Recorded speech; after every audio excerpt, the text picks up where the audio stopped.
உலர்ந்த எலும்புகளுக்குள்ளே போனால் வார்த்தை உலர்ந்து போகாது, மாறாக உலர்ந்த எலும்புகள் சேனையா எழும்பும். இந்த வார்த்தை வனாந்திரத்துக்குள்ளே போனால் வார்த்தை வெறுமையாகாது, மாறாக வனாந்திரம் ஏதேனை போல மாறும். அப்படிப்பட்ட வல்லமையுள்ள வார்த்தையை தான் சபைக்கு அனுப்பி இருக்கிறார், ஒவ்வொருவருக்குள்ள வைத்திருக்கிறார். பயப்படாதே, விசுவாசம் உள்ளவனாயிரு. 86 வயசுல டவுட் வந்துச்சு, அப்பொழுது ஒரு வார்த்தையை கொடுத்தார். அடுத்து 14 வருஷம் காத்திருக்க வைக்கிறார். 75 வயசுல ஒரு வார்த்தையை கொடுத்து 11 வருஷம் காத்திருக்க வைத்தார். 86 வயசுல வார்த்தையை கொடுத்து அடுத்த 14 வருஷம் காத்திருக்க வைக்கிறார். நான் காத்திருக்கிறேன், நான் காத்திருக்கவில்லை, கர்த்தருடைய வார்த்தை என்னை காத்திருக்க வைக்கிறது, என்னை ஜெபிக்க வைக்கிறது, என்னை கேட்க வைக்கிறது, என்னை எதிர்நோக்கி பார்த்திருக்க வைக்கிறது. வேலைக்காரருடைய கண்கள் தங்கள் எஜமான்களின் கையை நோக்கி இருக்குமா போலவும், வேலைக்காரின் கண்கள் தங்கள் எஜமாட்டின் கையை நோக்கி இருக்குமா போலவும், எங்கள் தேவனாகிய கர்த்தர் எங்களுக்கு இரக்கம் செய்யும் வரைக்கும் எங்கள் கண்கள் உம்மையே நோக்கி இருக்கிறது.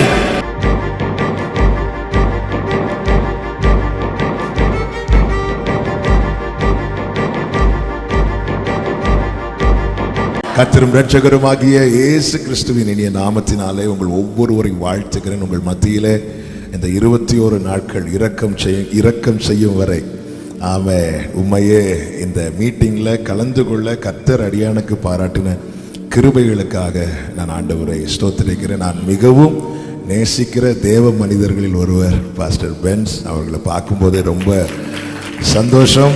அவர்களோடு கூட சேர்ந்து கர்த்தரை உயர்த்த கர்த்தர் பாராட்டின கிருபைகளுக்காக நான் ஆண்டவரை துதிக்கிறேன். அருமையான சிஸ்டரை வாழ்த்துகிறேன், குடும்பத்தை வாழ்த்துகிறேன், ஆன்லைனில் இணைந்திருக்கிற எல்லாரையும் வாழ்த்துகிறேன். கர்த்தர் உங்களுக்கு அருமையான ஒரு சபையை கொடுத்திருக்கிறாங்க, நல்ல ஒரு பாஸ்டரை கொடுத்திருக்கிறாங்க. நீங்கள் ஆசீர்வதிக்கப்பட்டவர்கள். கர்த்தருக்கு மகிமை உண்டாவதாக. இன்று காலையில் பேசும்படி கர்த்தர் தந்த வார்த்தையை நான் ஜெபிக்க விரும்புகிறேன். கர்த்தர் ஒவ்வொருவரோடு கூட பேசுவாராக. ஆமென். தொடர்ந்து கர்த்தர் உங்களோடு பேசிக்கொண்டே வருகிறார். ஆமென். கர்த்தர் இந்த நாளிலும் பேசுவாராக. பேசுகிற நபர்கள் வித்தியாசமா இருக்கலாம், ஆனா பேசுகிற ஆவியானவர் ஒருவரே. நீங்க எந்தெந்த சிச்சுவேஷன்ல இருந்து வந்திருக்கிறீங்க என்பது எனக்கு தெரியாது, ஆனா ஒன்று தெரியும், அவருடைய வார்த்தை ஒன்றும் வெறுமையாய் திரும்பாது. ஆமென். கர்த்தர் ஒவ்வொருவரோடு கூட இடைபடுவாராக. வேதத்தை எடுத்துக்கொள்ளும். யாக்கோபு எழுதின பொதுவான நிருபம் 1வது அதிகாரம். யாக்கோபு 1வது அதிகாரம் அதனுடைய 2-3 வசனங்களை ஒருத்தங்க வாசிக்கிறீங்களா?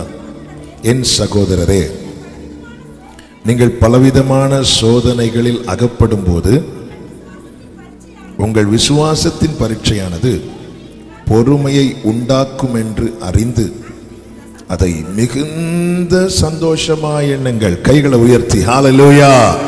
கர்த்தருக்கு மகிமை உண்டாவதாக. இந்த மீட்டிங்காக ஆண்டவர் சமூகத்தில் ஜெபித்த போது கர்த்தர் இந்த வார்த்தைகளை திரும்ப திரும்ப சிந்தையிலே கொண்டு வந்தார். விசுவாச பரீட்சை. ஆமென். பொதுவாகவே பரீட்சைனால யாருக்குமே பிடிக்காது. இந்த எக்ஸாம் வரும்போது ஒரு ஃபீவர் வரும், அதுக்கு எந்த மெடிசின் கொடுத்தாலும் சரியாகாது. அந்த ஃபீவர் மாறணும்னா எக்ஸாம் என்ன செய்யணும்? எக்ஸாம் முடியணும். எபிரேயர் 12:1 சொல்லப்பட்டிருக்கிறது, அவர் விசுவாசத்தை துவக்குகிறார். அதே வசனத்தில் சொல்லப்பட்டிருக்கிறது, அவர் விசுவாசத்தை முடிக்கிறார் என்று. விசுவாசத்தை துவக்குகிறார், விசுவாசத்தை முடிக்கிறார். இது நடுவில் ஒரு ஓட்டத்தை கர்த்தர் நமக்கு வைத்திருக்கிறார். அதை நமக்கு நியமித்த ஓட்டம். அது ஒவ்வொருவருக்கும் எவ்வளவு காலம் என்பது நம்முடைய கையில் இல்லை, அது நியமித்தவருடைய கரத்தில் இருக்கிறது. என் காலங்கள் கர்த்தருடைய கரத்தில் இருக்கிறது. இந்த விசுவாச ஓட்டத்தில் பரீட்சையும் உண்டு, பரிசும் உண்டு. ஆமென் சொல்லுங்க. பரீட்சையும் உண்டு, பரிசும் உண்டு. ஆமென். உலகம் வைக்கிற பரீட்சை என்பது அல்லது உலகம் கொடுக்கிற சோதனை என்பது நம்மை அழிப்பதற்கான சோதனை. ஆமென். ஆனால் தேவன் வைக்கிற பரீட்சை, ஆமென், 2 விதமான சோதனை இருக்கிறது. நான் பாவத்தில் சிக்குண்டு அகப்பட்டு அதனால் வருகிற சோதனை, அது எனக்கு மிகப்பெரிய வேதனையை கொடுக்கும். அந்த இளைய குமாரனாகட்டும், சிம்சோன் ஆகட்டும், அவங்க வாழ்க்கையெல்லாம் பார்த்தீங்கன்னா அது தேவன் அனுமதித்த சோதனைன்னு கேட்டால் நிச்சயமாக கிடையாது. அது அவர்களா தேடிக்கொண்ட சோதனை. ஆனால் தேவன் அனுமதிக்கிற சோதனை இருக்கிறது, அதுதான் விசுவாச பரீட்சை. கர்த்தர் எல்லாரையும் சோதிப்பாரான்னு கேட்டால் எல்லாரையும் சோதிக்க மாட்டார். ஆனால் யாரை மிகவும் நேசித்து யாரை தேவன் சேர்த்து கொள்ள சித்தமாக இருக்கிறாரோ அவர்களை தேவன் பரீட்சிக்கிறார். நீங்க பைபிள் ஃபுல்லா பார்க்கும்போது தெரியும், நமக்கு பெஸ்ட் எக்ஸாம்பிள் நம்ம ஆண்டவராகிய இயேசு கிறிஸ்து. ஆமென். மத்தேயு 4:1 இப்படி சொல்லப்பட்டிருக்கிறது, அப்பொழுது இயேசு பிசாசினால் சோதிக்கப்படுவதற்கு ஆவியானவராலே வனாந்திரத்துக்கு கொண்டு போகப்பட்டார். அந்த வசனம் எப்படி தொடங்குது தெரியுமா? அப்பொழுது. அப்பொழுது எப்பொழுது? எப்பொழுதுன்னு தெரியணும்னா 3 கடைசியும் சேர்த்து வாசிக்கணும். 3 கடைசி சேர்த்து வாசிங்க. அன்றியும் வானத்திலிருந்து ஒரு சத்தம் உண்டாகி, இவர் என்னுடைய நேசகுமாரன், இவரில் நான் பிரியமா இருக்கிறேன் என்று உரைத்தது அப்பொழுது. ஆமென். இயேசு கிறிஸ்து சோதிக்கப்படுவதற்கு சற்று முன்பாக வானத்திலிருந்து ஒரு சத்தம் வந்தது. என்ன சத்தம்னா, எனக்கு இவரை பிடிக்கல, அதனால நான் இவரை சோதிக்க போறேன். இல்ல, எனக்கு இவரை ரொம்ப பிடிச்சிருக்குது. ஆமென். தேவன் ஒரு பரீட்சையை வாழ்க்கையில் அனுமதிக்கிறார் என்றால் புரிந்து கொள்ளுங்கள், அது வருவதற்கு முன்னமே பரலோகத்திலிருந்து ஒரு சத்தம் வந்திருக்கிறது. இவர் என்னுடைய நேசகுமாரன், இவரில் நான் பிரியமாயிருக்கிறேன். ஹல்லேலூயா. கர்த்தர் நல்லவர், கர்த்தர் நல்லவர். ஆமென் சொல்லுங்க பார்க்கலாம். ஆமென். 2 தீமோத்தேயு 3வது அதிகாரம் 8வது வசனத்தில் இப்படி சொல்லப்பட்டிருக்கிறது, பரீட்சைக்கு யார் நிற்காதவர்களோ அவர்கள் சத்தியத்துக்கு எதிர்த்து நிற்கிறார்கள். தேவன் அனுமதிக்கிற பரீட்சைக்கு நிற்காதவர்கள் சத்தியத்துக்கு, வேதத்துக்கு, ஆமென், பரலோக திட்டத்திற்கு, தேவ நீதிக்கு அவங்க எல்லாம் எதிர்த்து நிற்கிறாங்க. 9வது வசனத்தில் இப்படி சொல்லப்பட்டிருக்கிறது, இவர்கள் அதிகமாய் பலப்படுவதில்லை. பரீட்சைக்கு நிற்காதவர்கள் அதிகமாய் பலப்பட முடியாது. அப்படி என்றால் ஒரு காரியம் தெளிவாய் தெரிகிறது, தேவன் என் வாழ்க்கையில் ஒரு பரீட்சை அனுமதிக்கிறது என்னை பலவீனப்படுத்துவதற்கு அல்ல, என்னை பலப்படுத்துவதற்கு. ஹல்லேலூயா. தாவீதின் வாழ்க்கையிலே சிங்கத்தையும் கரடியையும் கோலியாத்தையும் ஒவ்வொன்றையா ஃபேஸ் பண்ண வைக்கிறார். எடுத்தது மொத்த பிரச்சனையை ஃபேஸ் பண்ண வைக்கல, ஒவ்வொன்றையா ஃபேஸ் பண்ண வைக்கிறார். பலவீனப்படுத்துவதற்கா? இல்ல, பலப்படுத்துவதற்கு. பின்னாட்களிலே தாவீது பாடுறார், ஆமென், என் சத்துருக்கள் எவ்வளவாய் பெருகி இருக்கிறாங்க. புலம்பல, பாடுறாரு. ஆமென். பலவீனன் தான் புலம்புவான், பலமுள்ளவன் பாடுவான். ஆமென். எடுத்தது இல்ல, ஆண்டவருக்கு தெரியுங்க என் திராணி என்னவென்று அவருக்கு தெரியும். என்னால 10 கிலோ தான் தூக்க முடியும்னா அதுக்கு கூட 0.1 கிராம் கூட ஆட் பண்ணாத உண்மை உள்ள நல்ல தகப்பனை நான் தெய்வமாய் கொண்டிருக்கிறேன் சொல்றவங்க ஆமென் சொல்லுங்க பார்க்கலாம். ஹல்லேலூயா. கர்த்தர் நல்லவர், சேனைகளின் கர்த்தர் நல்லவரே, சேதமின்றி நம்மை காப்பவர். ஆண்டவருடைய அன்பு, ஆண்டவருடைய கிருபை, ஆண்டவருடைய இரக்கம், ஆமென், அது சொல்லி பாடிட்டே இருக்கலாம். அவ்வளவு பெரியவர். ஆமா, இதெல்லாம் ரொம்ப ருசிக்கணும்னா பரீட்சைக்கு நிக்கணும். ஆமென். பரீட்சைக்கு நிக்கணும். சாத்தான் யாரை கண்ணு வச்சான் பாத்தீங்களா? பரீட்சைக்கு நின்றவரை. இவர்கள் உலகம் நம்முடைய தகுதியை அளக்க பரீட்சை வைக்கும். ஆனா தேவன் நம்மை தகுதிப்படுத்த பரீட்சை வைக்கிறார். ஹல்லேலூயா. ஆண்டவர் ஒரு பரீட்சையை வைக்கிறார்னாலே புரிஞ்சுக்கோங்க, அவன் அடுத்து ஒரு ப்ரொமோஷன் ரெடியா இருக்கிறது. ஆமென். தேவன் சோதித்து யாரும் அழியல. ஆமென். தேவன் காரணம் அழிப்பதற்காக சோதிக்கவில்லை. அதுதான் யாக்கோபு 1 சொல்லப்பட்டிருக்கிறது, தேவன் ஒருவரையும் தீமையினால் சோதிக்க மாட்டார். ஆனால் சோதனை நமக்கு தீமை போல தோன்றும். சோதனையின் பாதை என்பது எல்லாருக்குமே மகிழ்ச்சியா இருக்குமான்னு கேட்டால் நிச்சயமா கிடையாது. ஆனா அது போக போக போக போகதான் தாவீது சொல்ற, நான் உபத்திரவப்பட்டது எனக்கு நல்லது. ஆமென். புல்லுள்ள இடங்களில் மேய்த்து அமர்ந்த தண்ணீர் அண்டையில் கொண்டு போய் விட்டு என்று பாடிக்கொண்டிருக்கிற அதே தாவீது சொல்லுகிறார், நான் மரண இருளின் பள்ளத்தாக்கில் நடந்தாலும். ஆமென். நான் மரண இருளின் பள்ளத்தாக்கு சொல்லிவிட்டு, உன்னை புல்லுள்ள இடத்திலே நடத்துறாரு, இங்கேயும் கொண்டு வந்து நடத்துகிறார். தாவீது 2ஐயும் சேர்த்து ஒரே வார்த்தையில முடிக்கிறார், அவர் என்னை நீதியின் பாதையிலே நடத்துகிறார். சில நேரத்தில் தேவன் நடத்தும் போது 66வது சங்கீதத்தில் சங்கீதக்காரன் சொல்லுகிறான், ஆண்டவரே எங்க இடுப்புக்கு மேல பாரத்தை ஏற்றுறீங்க, மனுஷர்களை எங்கள் தலையின் மேல ஏறி போக பண்றீங்க. ஆமென். நம்ம கொஞ்சம் முன்னாடி வர்ஷிப்ல கேட்டோமே, சீமை அவனுக்கு எதிராய் நடந்து வந்து கல்லை தூக்கி போட்டு. நான் ஒரு வார்த்தையை, ஒரு காரியத்தை நான் 100% விசுவாசிக்கிறவன் என்னவென்றால், தேவன் அறியாமலும் தேவன் அனுமதிக்காமலும் எதுவும் என் வாழ்க்கையில வராது. தேவனையும் தாண்டி ஒரு விஷயம் வருதுன்னா அப்ப தேவனை விட ஒரு வல்லமை இருக்குன்னு தானே அர்த்தம்? இல்லை இல்லை. பிசாசானவன் போய் தேவ சமூகத்தில் நிற்க காரணம் என்ன? காரணம் ஒன்றுதான், ஆண்டவருடைய பெர்மிஷன் இல்லாம யோபு வீட்டில் இருக்கிற ஒரு புல்லை கூட அவனால தொட முடியவில்லை. நீ அவனை சுற்றி, அவன் குடும்பத்தை சுற்றி, அவனுக்கு உண்டான எல்லாவற்றையும் சுற்றி வேலி அடைக்கவில்லையோ? தேவனுடைய பெர்மிஷன் இல்லாம நம்ம வீட்டில் வளரக்கூடிய ஒரு புல்லை கூட தொடுவதற்கு பிசாசுக்கு அனுமதி இல்லை. தேவன் ஒன்றை அனுமதித்தார் என்றால் புரிந்து கொள்ளுங்கள். 1வது அதிகாரத்தில் யோபுவுக்கு ஒரு காரியத்தை அனுமதிக்கிறார். யோபு என்ன சொல்லுகிறான் தெரியுமா? கர்த்தர் கொடுத்தார், கர்த்தர் அளித்தார் என்றல்ல, கர்த்தர் கொடுத்தார், கர்த்தர் எடுத்தார். கர்த்தர் கொடுத்த போது அது என் கையில் இருந்துச்சு, இப்பொழுது கர்த்தர் என்ன செய்தார்? எடுத்தார். அப்படின்னா இப்ப அது யார் கையில் இருக்கு? கர்த்தர் கையில் இருக்கு. கர்த்தர் கொடுத்தார், கர்த்தர் எடுத்தார் என்றார். கர்த்தர் எடுத்ததை 42வது அதிகாரத்தில் 2 மடங்காக்கி அவன் கையிலேயே திரும்ப கொடுத்தார். என்ன ரொம்ப ஆச்சரியப்படுத்தின காரியம், யோபுவுக்கு உண்டான ஒவ்வொன்றை அழிக்கிறதற்கு சாத்தான் என்னெல்லாம் செய்தான். கல்தையரை அனுப்புறான், சபையரை அனுப்புறான், அக்கினி வருது, காற்றடிக்குது. சாத்தான் அவனை வாதித்தான். இவ்வளவு ரிஸ்க் எடுத்து இவ்வளவு கஷ்டப்பட்டு யோபுவுக்கு உண்டான எல்லாவற்றையும் கொஞ்சம் கொஞ்சமா அழிச்சிட்டு சாத்தான் பெருமூச்சு விட்ட போது பாருங்க, ஒன்றை கட்டுவது ஈஸியா, இடிக்கிறது ஈஸியா? இடிக்கிறது ஈஸி இல்லை, கட்டுறதுங்கிறது எவ்வளோ விஷயம் இருக்கு. அவன் 1 மாசம் கட்டி முடிக்கப்பட்ட காம்பவுண்டை ஒரே நாளில் இடிச்சு முடிக்கலாம். பிசாசானவன் இடிக்க எவ்வளோ நேரம் எடுத்தானோ அதில் 10ல் 1 100ல் 1 கூட ஆண்டவர் எடுக்கல யோபுவை ஆசீர்வதிக்க. கர்த்தர் என்ன செய்தார் தெரியுமா? வேதம் சொல்லுது, கர்த்தர் யோபுவின் முகத்தை பார்த்தார்.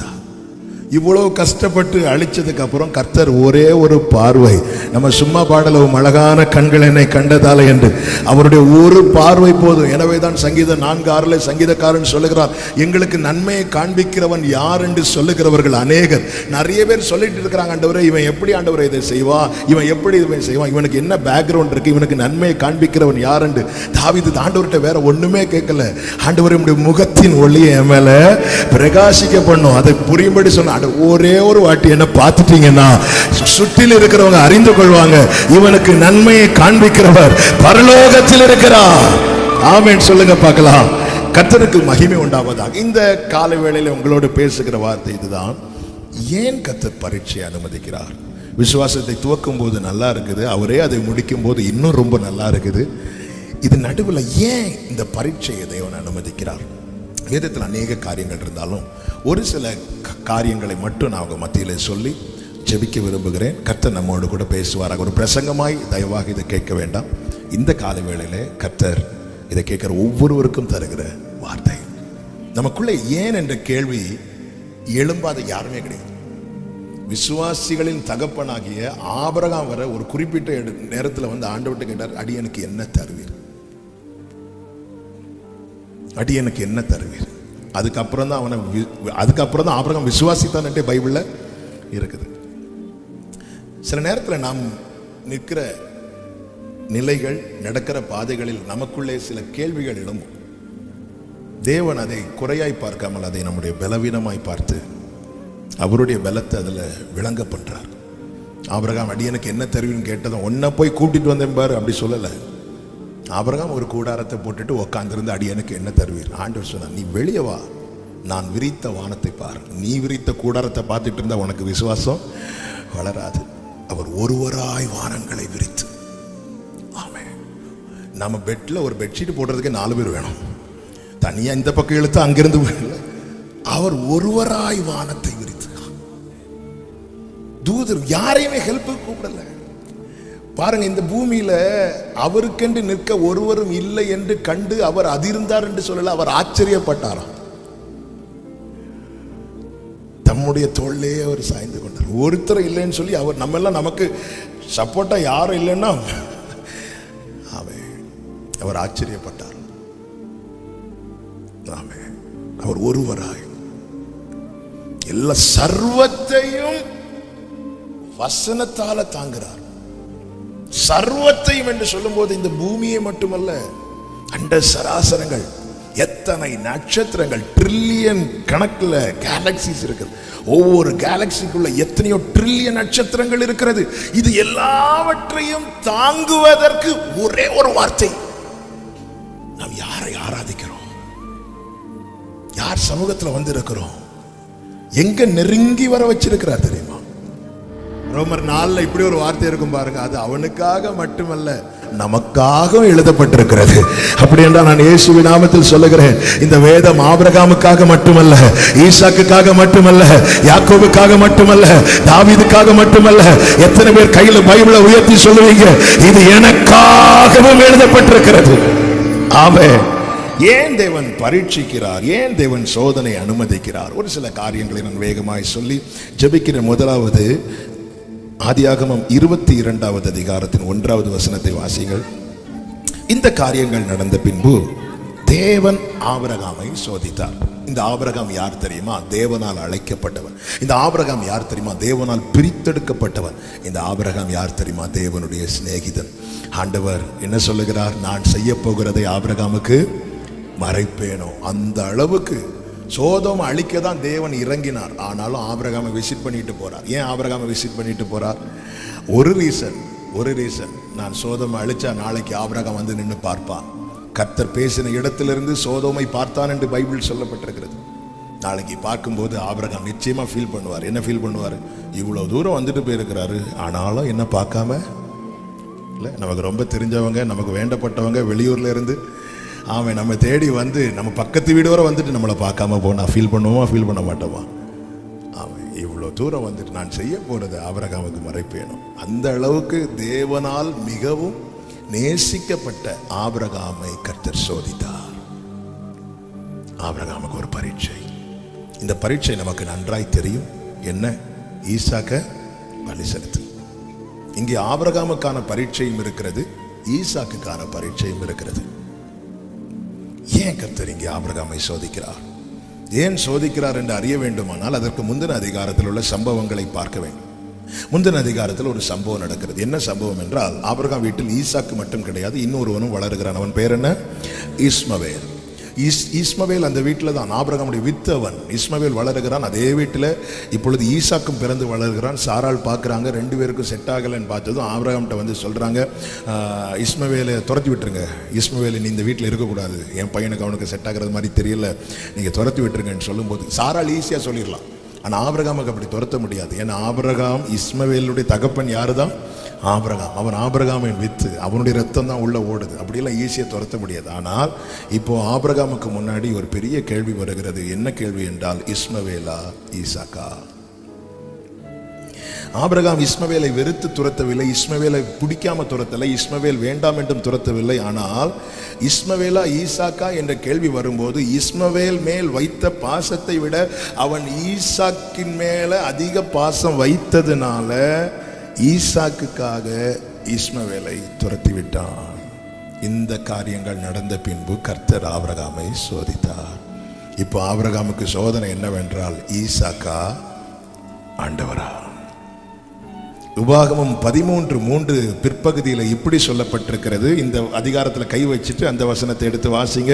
உபாகமம் 13:3 செகண்ட் ஆஃப் வாசிங்க. நீங்கள் உங்கள் தேவனாகிய கர்த்தரிடத்தில் நீங்கள் முழு இருதயத்தோடும் உங்கள் முழு ஆத்மாவோடும் அன்பு கூறுகிறீர்களோ இல்லையோ என்று அறியும்படிக்கு உங்கள் தேவனாகிய யாரோ ஒருத்தர் சோதிக்கல, உங்கள் தேவனாகிய கர்த்தர் உங்களை சோதிக்கிறார். மீண்டும் மீண்டும் அதுல ஒரு வார்த்தை வருது பாத்தீங்களா? உங்கள் கர்த்தர், உன்னுடைய தேவன், உங்கள் தேவனாகிய கர்த்தர். எதுக்கு சோதிக்கிறார் தெரியுமா? இவன் ரொம்ப சிரிக்கிறான், கொஞ்சம் அலட்டும் அப்படி பாக்குறதுக்கா? இல்ல, அவர் நம்ம கிட்ட எதிர்பார்க்கறதெல்லாம் ஒண்ணுமே கிடையாதுங்க. நம்ம கிட்ட எதிர்பார்க்கறதெல்லாம் எபேசு சபைக்கு இருந்த குவாலிட்டி இன்னைக்கு இருக்கிற சர்ச்சஸுக்கு இருக்குமானால் துருபதேசம் உள்ளே வராது.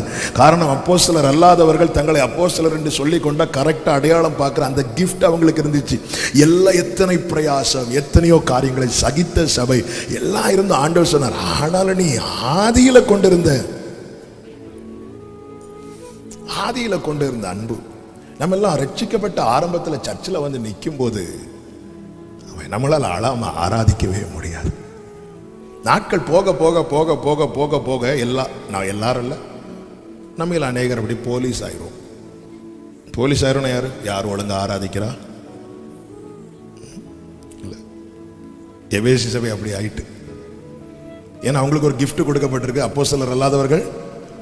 அப்போ அதனால வந்து இருக்கிறதே சரி, இன்னைக்கு பிரசங்கம் எப்படின்னு பாப்பா. ஆதியில ஆண்டவர் பாருங்க, மனுஷன் வந்து நம்ம 100ல் 99 காரியம் செஞ்சு ஒண்ணு செய்யலைன்னு அதை ஒண்ணு தூக்கி வச்சுட்டு இருப்பாங்க. ஆனா ஆண்டவர் பாருங்க, எரேமியாவை கொண்டு ஜனம் அந்த அளவுக்கு தேவனை விட்டு விலகி போறாங்க. அப்படி இருந்த முதல்ல அவர் எதை வெளிப்படுத்துறாருன்னா, உன் இளவயதின் பக்தியையும் நீ வாழ்க்கைப்பட்ட போது உனக்கு இருந்த நேசத்தையும், அந்த ஒரு நாள் நான் வச்ச அன்பை அவர் காலமெல்லாம் நினைவு கூறுகிறார். இந்த அன்பை எப்படி வர்ணிக்க? நீங்க டைம் கிடைக்கும் போதெல்லாம் ஆண்டவருடைய அன்பை நினைக்கணும். அதுதான் எபேசியருக்கு சொல்லும்போது சொல்றார், நீங்க வேற எல்லாத்துலயும் எக்ஸ்பர்ட் ஆகுறீங்களோ இல்லையோ, அந்த அறிவு கெட்டாத அன்பை அறிந்து கொள்வதற்கு அதுல நீ வளரணும், அதுல நீ வல்லவனாகணும். ஆமே. காரணம், அந்த நேசிக்கிற இருதயம் தாவீதை விட எவ்வளவோ பெர்ஃபெக்டா எத்தனையோ பேர் இருந்தாங்க தெரியுமா? ஆனாலும் நம்ம எல்லாம் வீட்டில் ஒரு கீழே கீச்செயின் போடணும்னா யாருக்கு பேரை கீச்செயினா போடுவோம்? ஆமே, ஜீசஸ்ன்னு போடுவோம். ஆனா அவர் கையில இருக்கிற கீழே யாருடைய நேம் வச்சிருக்கிறார் தெரியுமா? தாவீதின். அவர் இந்த பூமியில வந்தபோது ஒரு பிறவி குருடன் உட்கார்ந்து இருக்கிறான். இயேசுவை நிக்க வைக்கிறதுக்கு என்ன வழி? என்ன சொன்னா அவர் நிப்பார்? தாவீதின் குமாரன் நின்றார். எந்த அளவுக்கு இருதயத்துக்கு தாவீது நெருக்கமா இருக்க காரணம் என்ன? காரணம் ஒன்றுதான், என் பேரனாகிய கர்த்தாவே உம்மையில் அன்பு கூறுகிறேன். அதனாலதான் 119 ஒரு வார்த்தையை வச்சு கிளைம் பண்ணுவார். அந்த வார்த்தையை வச்சு என்னைக்கு ஆண்டவர் நான் கிளைம் பண்ண போறேன்னு ஜெபம் பண்ணிட்டு இருக்கிறேன். இன்னும் அப்படி சொல்றதுக்கான தைரியம் வரவே இல்லை. என்ன தெரியுமா? உங்களுடைய நாமத்தை நேசிக்கிறவர்களுக்கு வழங்கும் நியாயத்தின்படி உமது அடியனை நோக்கி பாருங்க. என்னங்க, உங்களை நேசிக்கிறவங்களுக்கு நீங்க என்ன ஆண்டவர் செய்வீங்க, அதை எனக்கு செய்யுங்கிறார். ஆமே. எந்த அளவுக்கு அந்த நேசத்துல நம்ம எல்லாம் கூட்டி கேட்போம், ஆண்டவரே எங்களுக்கு. ஆண்டவர் ஒரு ஜெபம் பண்ணி சொல்லி கொடுத்தார்ல, எங்கள் கடனாளிகளுக்கு நாங்கள் மன்னிப்பது போல. நம்ம எல்லாம் எக்ஸ்ட்ரா, ஆண்டவரை நாங்க மன்னிக்க மறந்தாலும். தாவீது சொல்ல, உங்களை நாமத்தை நேசிக்கிறவங்களுக்கு நீங்க என்ன செய்வீங்க ஆண்டவரே, அது எனக்கு செஞ்சா போதும், வேற என்ன எக்ஸ்ட்ரா கேட்கலங்கிறார். என்ன நேசங்க! ஏன்னா கர்த்தர் நல்லவர் என்பதை ருசித்து பாருங்க. டெய்லி பார்க்கணும், நினைச்சு பார்க்கணும், திரும்பி பார்க்கணும். கடந்து வந்த பாதைகள், தேவன் நடத்தி வந்த பாதைகள், இதெல்லாம் நினைச்சு பார்த்தா நீங்க இத்தனை கோடி ஜனங்கள் இருக்கிறாங்க. நம்ம மட்டும் இல்ல, கூப்பிடும் காக்கை குஞ்சுக்கு கூட அவர் ஆகாரத்தை சவதரித்து கொடுக்கிறாராம், ப்ரிப்பேர் பண்ணி கொடுக்கிறாராம். ஒரு காக்கை குஞ்சு கூப்பிட்டால் அதற்கான ஆகாரத்தை அவர் ரெடி பண்ணி கொடுக்கிறாருன்னு பைபிள் சொல்லுது. ஆனா இவ்வளவு இத்தனை ஜீவன்கள், இத்தனை ஜனங்கள் ஆமென் கர்த்தரை நோக்கி பார்த்திருக்கும் போது நீங்க கொஞ்சம் தியானிச்சா தெரியும், நம்மையே அவர் பார்த்துட்டு இருக்கிறது மாதிரி இருக்கும். எனக்குன்னு ஒருத்தர் இருக்கிறார், என்னையே பார்த்துட்டு இருக்கிறார். தாவீது அதான் சொல்ற, உங்களுடைய ஆவிக்கு மறைவாய் நான். ஆண்டவர் இவ்வளவு பேர் இருக்கிறாங்க, கொஞ்ச நேரம் அவங்களையும் பாருங்க ஆண்டவர். என்ன, அவர் என்னையே. செம்மையானவனை அவருடைய முகம் எப்படி இருக்குதான்? நோக்கி இருக்கிறது. ஹல்லேலூயா. அப்ப தேவன் நம்மிடத்தில் எதிர்பார்க்கிறது ஒன்னே ஒண்ணுதான். நீ இத்தனை கிலோமீட்டர் செருப்பு இல்லாம நடக்கணும், இத்தனை மலைகளை கடக்கணும், இதெல்லாம் கேட்டாரு நம்ம கிட்ட இல்ல. நீ முழு இருதயத்தோடு அன்பு கூறுகிறியா இல்லையா என்பதை அறிய சோதிக்கிறார். இங்க ஆபிரகாமுக்கு அப்படி ஒரு சோதனை வந்தது. ஆபிரகாம் என்ன நினைச்சிருப்பா தெரியுமா? என்ன ஆண்டவரே, டவுட் ஆண்டவரே. அவன் சோதம் அழிக்க போறதை கர்த்தர் சொன்னதும் ஆபிரகாம் தன்னை தூசியாக்கினவன், தன்னை சாம்பலாக்கினவன் லோத்துக்காக. ஆனா ஈசாக்க பலி செலுத்துன்னு கேட்கும் போது அதிகாலையில் எழும்பிட்டான். ஏன் ஈசாக்கையும் வெறுத்துட்டாரா? இல்ல, ஈசாக்கு நேசகுமாரன் என்று ஆண்டவரே சொல்றார். ஆபிரகாமை கூப்பிட்டு கேட்கலாமா, என்ன ஆபிரகாமே பிள்ளைய? ஆபிரகாம் சொல்லுவாரு, நான் ஈசாக்குக்காக இஸ்மவேலை இழப்பேன், ஆனா எதுக்காக என்னை அழைத்த ஆண்டவரை நான் விட மாட்டேன். அந்த பரீட்சையில பாஸ் ஆயிட்டார் பாத்தீங்களா? பாஸ் ஆனதுக்கு அப்புறம் ஈசாக்கு மேல ஒரு கீறல் விழ ஆண்டவர் அனுமதித்தாரா? இல்ல. அதுதான் தேவன். தேவன் ஒரு சோதனை அனுமதிக்கிறார் என்றால், ஆமென், பிரமாணங்கள் கொடுக்கும் போது மோசேயை கொண்டு கர்த்தர் ஒரு வார்த்தையை சொன்னார். என்ன தெரியுமா?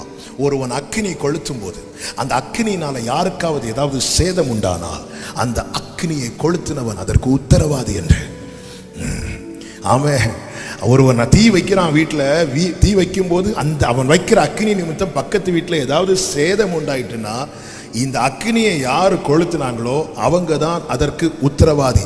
அப்படி என்றால் தேவன் என் வாழ்க்கையில் ஒரு பரீட்சை அனுமதிக்கும் போது அதனால் எனக்கு ஒரு சேதம் உண்டானால், சேதம் உண்டாகாது, அப்படியே சேதம் உண்டானாலும் அதனுடைய உத்தரவாதத்தை, இந்த பிரமாணத்தை தந்தவர் எடுத்துக்கொள்வார். காரணம் அவர்தான் வார்த்தை. ஆமென் சொல்லுங்க பார்க்கலாம். ஒரு கீறல் கூட ஈசாக்கு மேல விழல. ஏன்னா ஆபிரகாம் பரீட்சையில பாஸ் ஆயிட்டார். ஈசாக்குக்கான பரீட்சை என்ன தெரியுமா? 3 நாள் ஜாலியா அப்பா கூட நடந்துட்டு வர்றாரு. ஈசாக்கு எங்க போறோன்னு தெரியாது, ஏன் போறோன்னு தெரியாது. மலையடி வாரத்துல வந்ததும் தகப்பன் பாரத்தை தூக்கி ஈசாக்கு மேல வச்சிட்டார். ஆமென். அந்த இடத்துல ஈசாக்கு மட்டும் இல்ல, வேற 2 வேலைக்காரர்களும் நிற்கிறாங்க.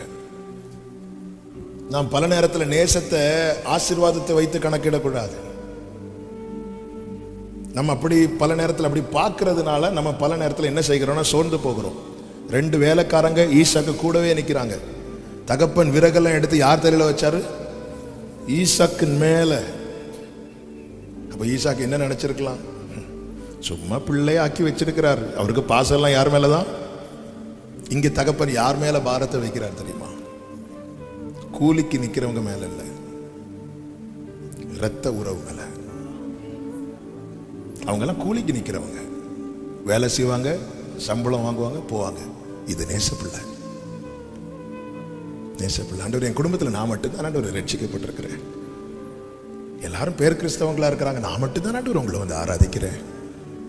எல்லாரும் நல்லா தானே, எல்லாரும் நைட்டு படுத்து தூங்கும் போது நான் ராத்திரி கதறேன், ஆண்டவரே ஏன் இந்த பாரத்தை என் மேல வச்சிருக்கிறீங்க? சில உள்ளங்களோட கர்த்தர் பேசுகிற வார்த்தை, நீ எனக்கு பிள்ளை இல்லை, நீ எனக்கு நேச பிள்ளை. ஆமென். ஆபிரகாமுக்கான பரீட்சை என்ன? இவன் முழு இருதயத்தோடு அன்பு கூறுகிறானா? ஈசாக்குக்கான பரீட்சை என்ன? இவன் யாரை தேடுறான்? விறகு தூக்கி தலையில வச்சாச்சு. இருவரும் கூடி போனார்கள் இருக்கும் அந்த வசனம். 22வது அதிகாரம் அதனுடைய 6வது வசனத்தை பாருங்கள். இருவரும் கூடி போனார்கள், கூடி போனார்கள். அப்போ ஒரு காரியம் தெளிவாய் தெரிகிறது. அவன் மலையாளத்தில் அழகா நாங்கள் ஒரு பாட்டு பாடுவோம். பரீட்சை என்றே தெய்வம் അനുവദിച്ചാൽ പരിഹാരം എനിക്കായി കരുതിട്ടുണ്ട്, എന്തിനെന്ന് ചോദിക്കില്ല ഞാൻ, എൻ്റെ നന്മയ്ക്കായി എന്നറിയുന്നു ഞാൻ. 2 பேரும் இதுக்கு முன்னாடி 3 நாட்களும் அப்பா கூட தான் நடந்தான். ஆனா எப்படியெல்லாம் நடந்திருப்பான்? அப்பா ஃப்ரெண்ட்ல நடந்திருப்பார், இவன் பின்னாடி நடந்திருப்பான்.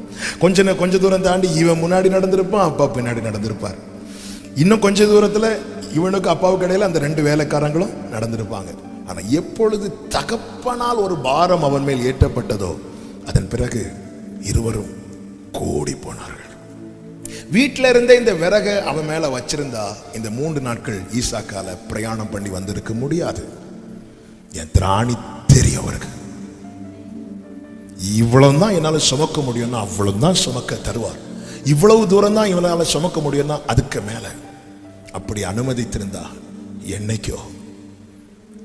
ஒரு விஷயம் தெரியுமா? நம்ம திராணி நம்மளை விட அவருக்கு தான் தெரியும். ஏன்னா நம்ம என்னைக்காவது நம்ம மண்ணு நினைச்சிருக்கிறோமா? இல்ல. ஆனா அவர் நான் மண் என்று நினைவு கூறுகிறார். அவருக்கு தெரியும். ஆமென். இருவரும் கூடி போறாங்க. ஈசாக்குக்கான பரீட்சை என்ன? இவன் யாரை தேடுறான்? ஒருவேளை ஆபிரகாம் நினைச்சிருப்பாரு, இப்போ எனக்கு அம்மா கிட்ட போனோன்னு சொல்லுவான். அம்மா என் அம்மாவை கூட்டிட்டு வரல, அம்மா எங்கன்னு கேட்பான்னு பார்த்தா அப்பாங்கிறான். என்னம்மா சொல்லுமா? ஆட்டுக்குட்டி எங்கப்பா, ஆட்டுக்குட்டி எங்கப்பா. ஏன்னா எனக்கான பரிகாரம், இந்த பாரத்துக்கான பரிகாரம், இந்த வேதனைக்கான பரிகாரம் எங்க அம்மா கிட்ட இல்ல, எங்க அப்பா கிட்ட இல்ல. மாறாக என் வேதனைகளை சுமந்து தீர்த்த என் ஆட்டுக்குட்டியானவரிடத்துல. பரீட்சையில நாம யாரை தேடுகிறோம்? 10 பேருக்கு போன் பண்ணி கிடைக்காததும் 11வது நபரா ஆண்டவர் சமூகத்துல வந்து விழுவதற்கா? இல்ல, அவங்க எல்லாம் ஜெயிக்கிறவங்க. ஆமென். வெரி ஃபர்ஸ்ட் டைமா ஈசாக்கு ஆட்டுக்குட்டி எங்கன்னு கேட்கிறான். ஆட்டுக்குட்டி எங்கப்பா? இங்கே உண்மையிலே பரீட்சை என்னன்னு கேட்டீங்கன்னா 3 நாட்கள் ஆண்டவர் இவங்க கிட்ட பேசவே இல்லை. சும்மா இருக்கிற நேரத்தில் அவன் கூட்டு பேசுவார். மணலை பாரு, ஆபிரகாம்கிட்ட நட்சத்திரத்தை பாரு. பார்த்துருக்கீங்களா? சும்மா இருக்கிற நேரத்தில் வாக்குத்தத்தம் நம்ம மேல வந்து விழுந்துட்டே இருக்கும். சில நேரத்தில் தேவைக்கு தேடும் போது பைபிளை திறந்தாலே உனக்கு ஐயோ அப்படியே மூடி வச்சுட்டு, என்னாண்டவரே சும்மா இருக்க தூங்கிட்டு இருக்கும் போதெல்லாம் தட்டி எழுப்பி பேசுறீங்க. ஆமென். இங்கே தேவன் பேசாம இருந்தது பனிஷ் பண்றதுக்கு இல்ல. ஏன்னா இந்த பரீட்சை அனுமதித்தது கர்த்தர். செப்பனியாவில் சொல்லப்பட்டிருக்கிறது, அவர் அன்பின் நிமித்தம் அமர்ந்திருப்பார். அன்பின் நிமித்தம். சில நேரத்தில் அவருடைய அமைதி கூட நம்மை பழக்குவிப்பதற்கு, நம்மை வளர பண்ணுவதற்கு. 3 நாட்கள் ஆண்டவர் எதுவுமே பேசல. ஒருவன் கர்த்தருக்கு முக்கியத்துவம் கொடுக்கிறான், இன்னொருவன் கர்த்தரை தேடுகிறான். நம்மில் வெளிப்படுகிற கிரியை அது தேவனுக்கு உகந்ததா இருக்குமானால் ஆண்டவரால் அடக்கிக் கொள்ள முடியாது. அவனுக்கு கொடுக்கப்பட்ட பரீட்சை என்பது ஈசாக்கை பலி செலுத்த வேண்டும். ஆனால் கர்த்தர் அங்க ஸ்டாப் பண்ணிட்டார். ஆபிரகாமே பிள்ளையாண்டா மேல கையை வச்சிடாதுன்றார். ஆபிரகாம் கண்களை ஏறெடுத்து பார்த்தபோது இதோ ஒரு ஆட்டுக்கடாவை கண்டான் என்று 13 சொல்லப்பட்டிருக்கிறது. எல்லாம் தெரிந்த வசனங்கள்னால நான் வாசிக்கல, நேரம் போகிறபடினால. நல்ல கவனிங்க, இந்த ஆட்டுக்கடா எப்போ வந்துச்சுங்க? எங்கிருந்து வந்துச்சு? இவங்க கொண்டு போகல. இவங்க போற வழியில இருந்திருந்தா ஈசாக்கு அந்த கேள்வியை கேட்டிருக்க மாட்டான். இயேசுவின் நாமத்தில் நான் ஆவிக்குரிய கண்ணோட்டத்தோடு ஒரு வார்த்தையை சொல்லுகிறேன். மோரியா மலையில ஒரு பக்கத்தில் இருந்து ஆபிரகாமும் ஈசாக்கும் தங்களுக்கான விசுவாச பரீட்சை, தங்களுக்கு நியமித்த பாதையில் ஒவ்வொரு ஸ்டெப்பா எடுத்து வைக்க இந்த மோரியா மலையின் மறுபக்கத்திலே அவர் தாமே சோதிக்கப்பட்டபடியால் சோதிக்கப்படுகிறவர்களுக்கு உதவி செய்ய வல்லவராய் ஒவ்வொரு ஸ்டெப் இவங்க எடுத்து வைக்க இதன் மறுபக்கத்திலே இவர்களுக்கு உதவும்படியா. ஆமே, நான் இயேசுவின் நாமத்தில் சொல்லுகிறேன், இந்த விசுவாச பரீட்சைக்கு ஒரு கிளைமாக்ஸ் இருக்கிறது. அந்த கிளைமாக்ஸ்ல உங்களுக்கு உதவி செய்கிறவரை உங்கள் கண்கள் காணும். விசுவாசிக்கிறவர்கள் மாத்திரம் கைகளை தட்டி glory. என் ஓட்டத்தில் நான் தனிமை இல்லை, நேசித்தவர் என்னை வெறுக்கவில்லை. பல நேரத்தில் தோணும், ஆண்டவர் எனக்கு அதிர வச்சிட்டீங்களே, ஆண்டவர் என்னை தேட வைக்கிறீங்களே ஆண்டவர். ஆமென். ஈசாக்கு கீழே நிற்க கூடாது, ஆண்டவர் மேல போக போக வலிக்குது ஆண்டவர். ஆமென். மலை ஏறுவது அதுவும் சும்மா ஏறல, ஒரு பாரத்தை தலையில வச்சுட்டு என்ன திரும்ப திரும்ப திரும்ப திரும்ப. ஆமென். ஹல்லேலூயா. ஆண்டவர் மீண்டும் என்னை ஜெபிக்க வைக்கிறீங்களே ஆண்டவரே, திரும்ப என்னை உபவாசிக்க வைக்கிறீங்களே ஆண்டவரே, இதோட முடிச்சிடலான்னு பார்க்கும்போது திரும்பவும் ஸ்டார்ட் பண்றீங்களே ஆண்டவரே. இதனால் சபைக்கு கர்த்தர் தருகிற வார்த்தை இதுதான், இதன் மறுபக்கம் இருக்கிறது உனக்கு உதவும்படி. ஆமே, நீ யாரை தேடினாயோ, யாரை நோக்கி கூப்பிட்டாயோ அவர் அங்கே வருவார். சங்கீதம் 91 ஒரு வசனம் இருக்கு, பார்த்திருக்கீங்களா? உன் வழிகளில் எல்லாம் உன்னை காக்கும்படி உனக்காக தூதர்களுக்கு கட்டளையிடுவார். அவங்க என்ன செய்வாங்க? பாதம் கல்லில் இடராதபடிக்கு. அப்படியே கீழே நீங்க படிச்சீங்கன்னா இன்னொரு வார்த்தை இருக்கும், ஆபத்தில் நானே அவனோடு இருந்து. என் பிள்ளை காக்கிறதுக்கு, பணிவிட செய்யறதுக்கு நான் தூதர்கள் எல்லாம் கட்டளையிடுவேன். ஆனா என் பிள்ளைக்கு ஒரு பிரச்சனை வந்தா, அப்ப கேப்ரியலை போய் என்னன்னு பாரு சொல்ல மாட்டேன், மேகாவலை போய் என்னன்னு பாரு சொல்ல மாட்டேன், நானே அவனோடு இருந்து. இப்போ என்னுடைய கேள்வி, தூதன் வரணுமா இயேசு வரணுமா? பரீட்சைக்கு நில்லுங்க. அவர் என்னை ஒருபோதும் கைவிட மாட்டார், எந்த நிலையிலும் என்னை தள்ளிட மாட்டார். உலகமே எதிர்த்தாலும் என்னை விட்டு கொடுக்க மாட்டார். தாய் தந்தை மறந்தாலும் என்னை மறந்திட மாட்டார். அவர் என்னை ஒருபோதும் கைவிட மாட்டார். அவர் கண்டிக்கும் போது கூட பேதுரு கையை பிடிச்சிட்டு தான் கண்டிச்சார். அற்ப விசுவாசி ஏன் சந்தேகப்பட்டார் சொல்லிட்டு அவர் உடனே கையை பிடிக்கிறார். அதுக்கப்புறம் தான் திட்டுறது அடிக்கிறதெல்லாம் அதுக்கப்புறம் தான். நாம ஆழத்துல பல முறை மூழ்கிட்டோன்னே நினைச்சோம். எசேக்கியா சொல்றார், ஆண்டவரே இன்னைக்கு நைட்டோட என் கதை முடிஞ்சு காலையில தேடி பார்த்தீங்கன்னா நான் இல்லைங்கிறார். இப்படி எத்தனை நாட்கள். தேவன் பரீட்சை அனுமதிக்கிறது நம்மை அழிப்பதற்கல்ல, அழிப்பதற்கா இருக்குமானா இது தீபம். இவ்வளவுதான் முடிஞ்சு, நம்ம கதை முடிஞ்சு விடல. மங்கினது உண்மை அணைய விடல, நெறிந்தது உண்மை முறிய விடல. இந்த தேவன் என்றென்றைக்கும் உள்ள சதா காலமும் நம்முடைய தேவன். ஆமே. நேரம் போகிறதுனால அடுத்த 2 காரியத்தை கூட நான் சொல்லி ஜெபிக்கிறேன். அவன் ஏன் தேவன் பரீட்சிக்கிறார்?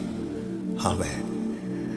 மார்க்கு சுவிசேஷம் 5வது அதிகாரம் 35, 36 வசனங்களை வாசியுங்கள். மார்க்கு சுவிசேஷம் 5வது அதிகாரம் 35, 36. பேசிக் கொண்டிருக்கையில் உம்முடைய மகள் மரித்து குமாரத்தி மரித்து போனால் இனி ஏன் போதகரை வருத்தப்படுத்துகிறீர்கள் என்றார்கள். நல்ல கவனிங்க. எவீரு இயேசுவினிடத்துல போய் காலில் விழுந்த, ஆண்டவரே என் மகள் மரித்தாள் என்று கூப்பிடவில்லை. என்ன சொல்லி கூப்பிடுறாரு? அதனுடைய 23 மரண அவஸ்தைப்படுகிறாள். மரணத்தோடு போராடி கொண்டிருக்கிறாள். அவ சாகிறதுக்கு முன்னாடி நீங்க வந்து அவளை கை வச்சிட்டீங்கன்னா அவ பிழைச்சிருவா. இது அவனுடைய விசுவாசம். நம்முடைய விசுவாசம் எதுவோ அதை வெளிப்படுத்தும். 100க்கு அதிபதியினுடைய விசுவாசம் என்ன? நீங்க வர வேண்டாம் ஆண்டவரே, நீங்க ஒரு வார்த்தை சொன்னா போதும். எவீருவனுடைய விசுவாசம் என்ன? நீங்க வந்து தொட்டா போதும். 2 விசுவாசத்தையும் தேவன் கனப்படுத்தினார். இப்ப நல்ல கவனிங்க. இயேசு போயிட்டே இருக்கிறார். பைபிள் சொல்லுகிறது 24வது வசனம், அவர் அவனோட கூட போனார். அப்ப இப்பொழுது அவருடைய ஃபோக்கஸ் எல்லாம் எது மேலதான் இருக்குன்னா எவீரு வீட்டுக்கு போகணும்.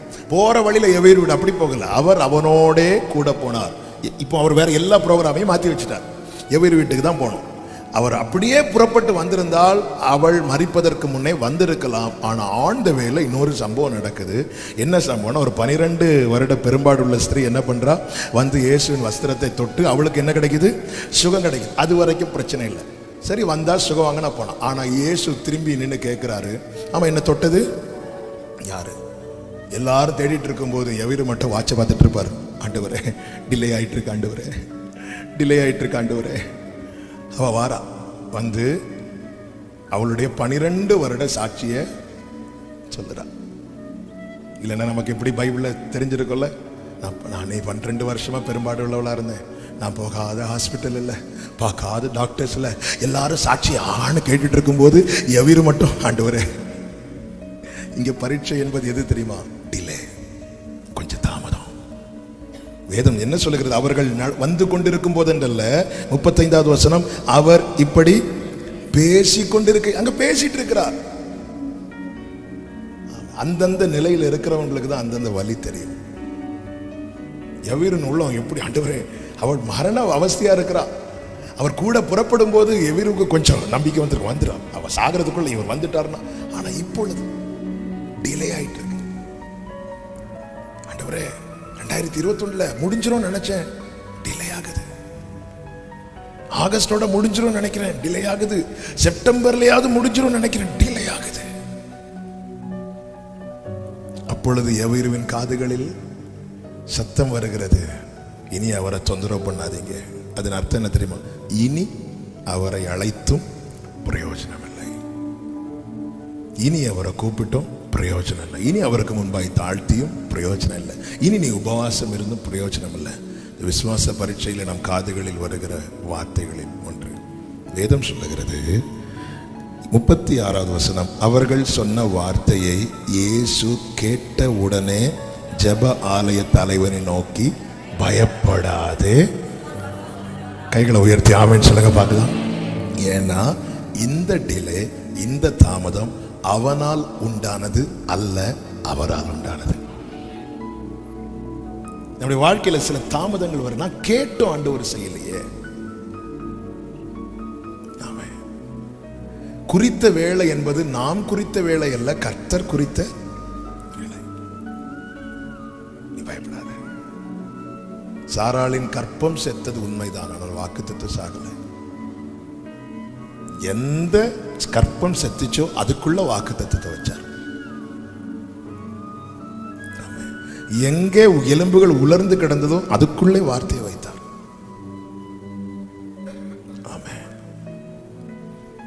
இந்த வார்த்தை முட்களுக்குள்ளே போனால் வார்த்தை முள்ளாகாது, மாறாக முச்செடி தேவதாரு விருட்சமாய் மாறும்.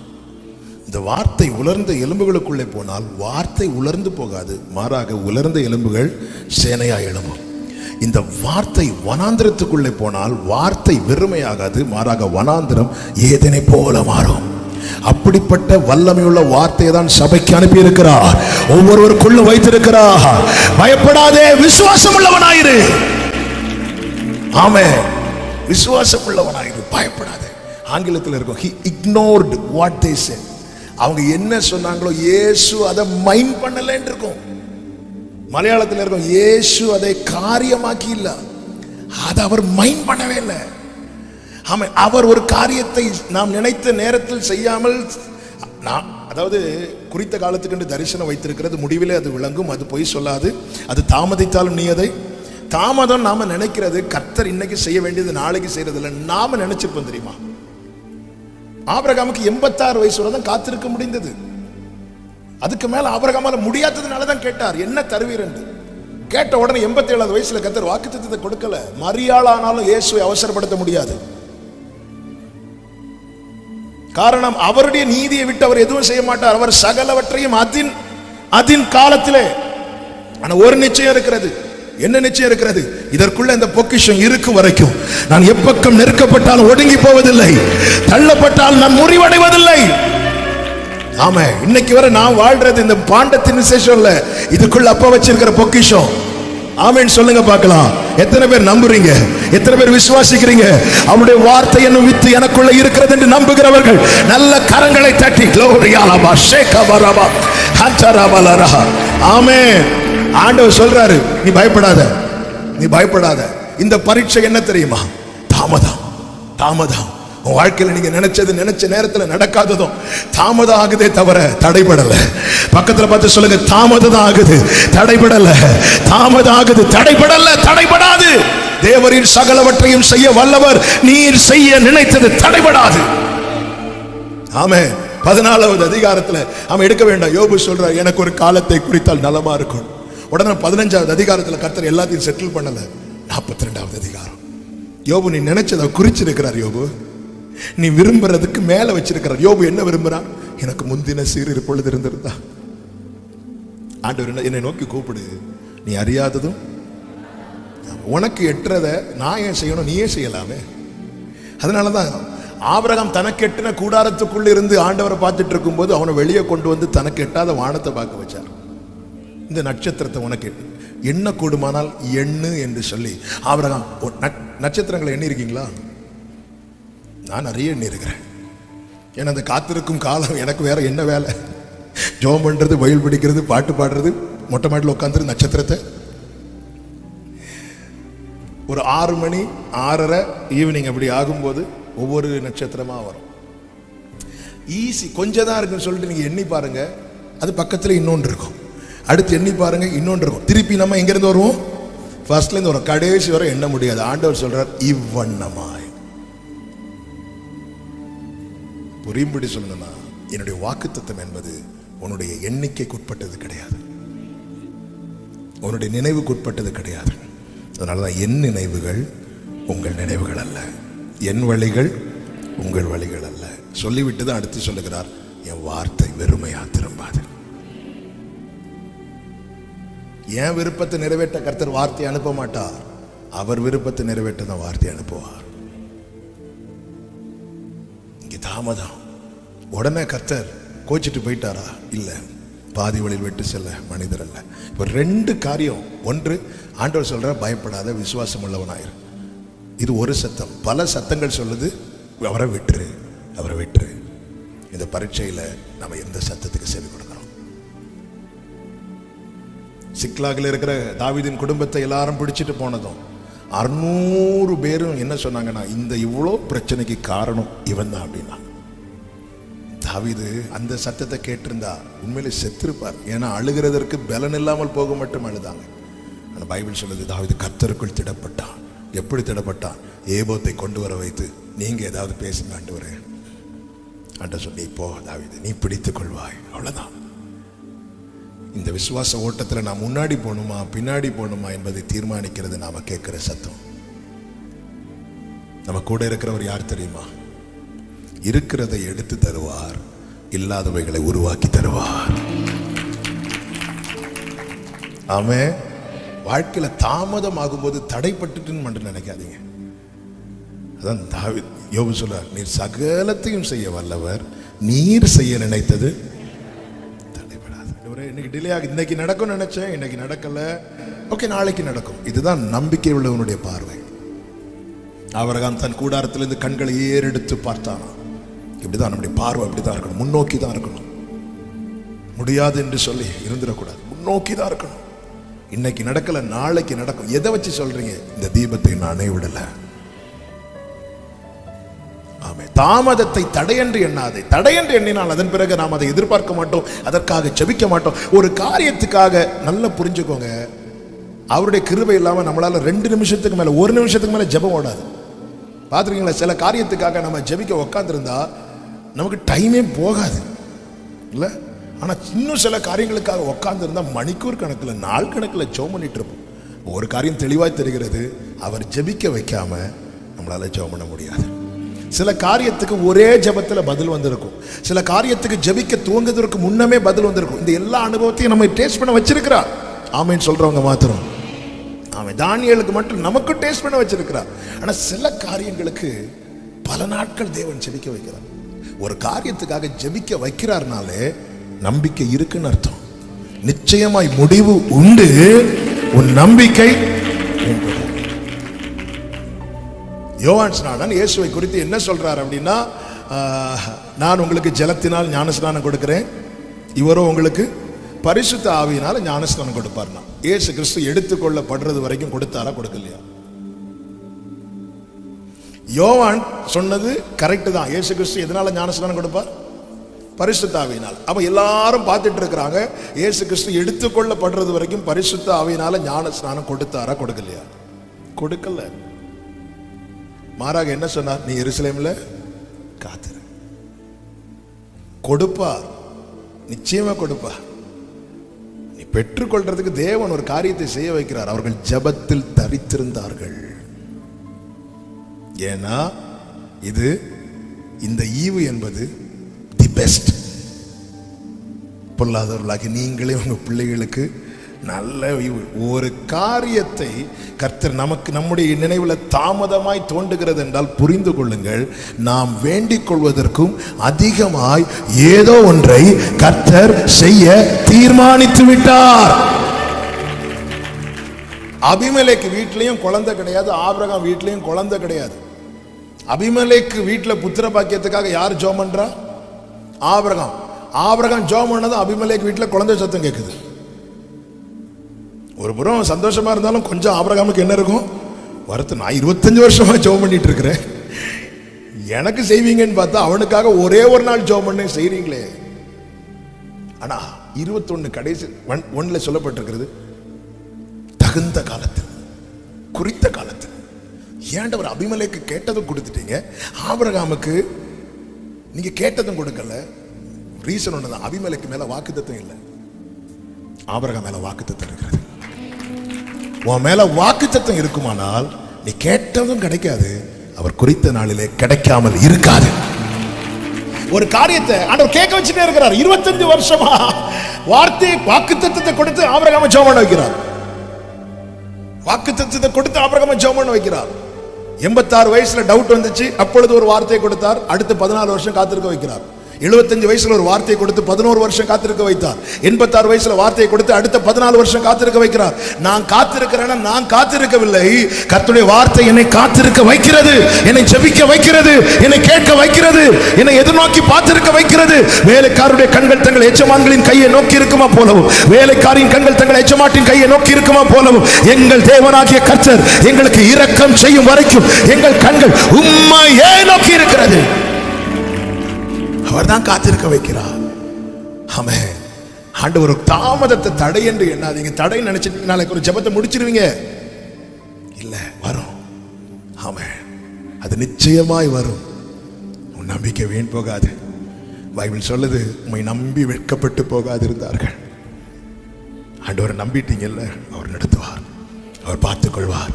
இன்னொரு வார்த்தையை நான் சொல்லி வேகமாய் முடிக்கிறேன். அப்போஸ்தலர் 27வது அதிகாரம் அதனுடைய 24வது வசனத்தை வாசிங்கள். 27, 24. 27வது அதிகாரம் 20வது வசனம். 20வது வசனம். அநேக நாளையாவது சூரியனாவது நட்சத்திரங்களாவது காணப்படாமல் மிகுந்த பெருங்காற்று மழையும் அடித்துக் கொண்டிருந்தபடியினால் இனி தப்பி பிழைப்போம் என்னும் நம்பிக்கை. இங்க பரீட்சை என்ன தெரியுமா? காற்று அடிக்கிறது மட்டும் இல்ல, ஒரு அடையாளம், ஒரு சைன் இல்லை, அடையாளமே இல்லை. அநேக நாளாய். இது சொல்றது யார் தெரியுமா? பவுல். கூட இருந்த மற்ற 275 பேருக்கும் ஆரம்பத்திலே நம்பிக்கை போயிட்டு, காற்று அடித்து அன்றே நம்பிக்கை போயிட்டு, பவுல் கொஞ்சம் பிடிச்சு நின்றுட்டு இருக்கிறார். ஆனா கொஞ்சம் பார்த்தா ஒரு அடையாளத்தை கூட பார்க்கல. இந்த விசுவம் அடையாளம் காண்பித்து நடத்துறது விசுவாசத்தின் ஆரம்ப நிலை. 75வது வயசுல ஆபிரகாம அழைக்கிறார், மணலை காட்டி கொடுக்கிறார், நட்சத்திரத்தை காட்டி, அடையாளத்தை காட்டி கொடுக்கிறார். ஆனால் 99வது வயதுல ஆபிரகாம்கிட்ட எந்த அடையாளத்தையும் காட்டி கொடுக்கல. மாறாக ஒன்னே ஒண்ணுதான் சொன்னார், என்ன? நான் சர்வ வல்லவர். அவ்வளவுதான். அந்த அனுபவத்துல கொண்டு வந்தது எதற்கு தெரியுமா? இருக்கிற விசுவாசத்தை விடுவதற்கல்ல. வேதம் சொல்லுகிறது, அவன் விசுவாசத்தில் வல்லவனான.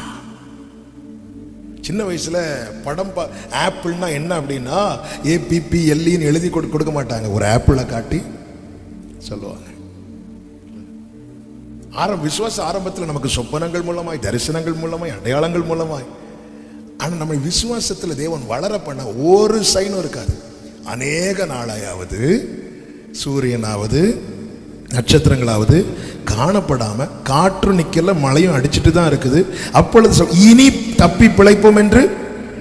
அப்பொழுதுதான் கர்த்தருடைய தூதன் அங்கே வந்து பவுலை பார்த்து என்ன சொல்லுகிறார் என்றால் 24வது வசனம், பயப்படாதே, நீ ராயனுக்கு முன்பாக. ஏற்கனவே அவனுக்கு சொன்ன வார்த்தை இது ஏற்கனவே சொல்லப்பட்ட வார்த்தை. ராயனுக்கு முன்பாக நிற்க வேண்டும் என்பது ஏற்கனவே சொல்லப்பட்ட வார்த்தை. நீ என்னை குறித்து ரோமாவிலும் சாட்சி கொடுக்க வேண்டும். ஆமென். அப்போ அடையாளம் எல்லாம் இல்லாமல் போகும்போது ஒருவனுடைய நம்பிக்கை அற்று போகிறது என்றால் அவன் அங்கே என்ன மறக்கிறான் தெரியுமா? கர்த்தர் கொடுத்த வார்த்தையை மறக்கிறான். இப்பொழுது பவுல் எழும்பி நின்று சொல்றான், எனக்கு சொல்லப்பட்ட பிரகாரமாகவே நடக்கும் என்று தேவனிடத்தில் 25வது வசனம் நம்பிக்கையா இருக்கிறேன். 24 கடைசி பாத்தீங்களா? தேவன் உனக்கு விசுவாச பரீட்சையில தேவ தயவு உண்டு, விசுவாச பரீட்சையில தேவனுடைய ஒத்தாசை உண்டு, விசுவாச பரீட்சையில தேவனுடைய வார்த்தை உண்டு. நீங்க அடுத்து பாத்தீங்கன்னா கப்பர் சேதம் உண்டாகும். கப்பர் சேதம் உண்டாகி ஒரு தீவுல விழுவாங்க. அந்த தீவுல விறக தூக்கி போடும்போது பவுல் கையில ஒரு பாம்பு கடித்து தொங்கும். உடனே பவுல் திருப்பியும் சொல்லல, நம்பிக்கை அற்று போயிட்டு, மாறாக அவன் அதை உதறினான். பதறல, ஏன்னா வார்த்தை உள்ள இருக்கு. உள்ளே இருக்கிற வல்லமையை விட வெளியே இருந்து வருகிற விஷத்துக்கு வல்லமை கிடையாது. பாம்பு அவனை கடிப்பதற்கு முன்னதாகவே அவனுக்கான வார்த்தை உள்ளே இருக்கு. வாழ்க்கையில தேவன் அனுமதிக்கிற விசுவாச பரீட்சை சில நேரத்தில் பேசாம சைலண்ட் ஆயிடுவாரு. சில நேரத்தில் ஒரு பாரத்தை நம்ம தலையில தூக்கி வச்சது மாதிரி இருக்கும். சில நேரத்தில் தாமதமாக இருக்கும். சில நேரத்தில் ஒரு அடையாளமும் தெரியாது இல்லை. ஆமாம். ஆனால் எலியாவை பார்த்தீங்களா? அவன் உச்சியில ஏறி தன் தலை தன் முழங்காலில் படு மட்டும். அப்போ எந்த அளவுக்கு தேவனுக்கு முன்பாய் வளைகிறான் பார்த்தீங்களா? தேவனுக்கு முன்பாய் எவன் வளைந்து கொடுக்கிறானோ அவனுக்கு தான் சொல்ல முடியும், நான் கர்த்தருக்கு முன்பாக நிற்கிறவன். கர்த்தருக்கு முன்பாக எலியா நிற்பார்னா ஆண்டவருக்கு முன்னாடி போய் இப்படி நிற்க மாட்டார். ஆக முன்னாடி போய் இப்படி நிற்பார். ஆனால் ஆண்டவருக்கு முன்னாடி வளைந்து பெண்ட் ஆயிட்டார். அப்படி ஜெபம் பண்ணி முதல் விசை பார்க்கிறார். ஏதாவது சைன் தெரியுதான்? இல்லை. ஜெபத்தை விடல. 6 விசை ஒரு அடையாளமும் தெரியல. ஜெபத்தை விடல.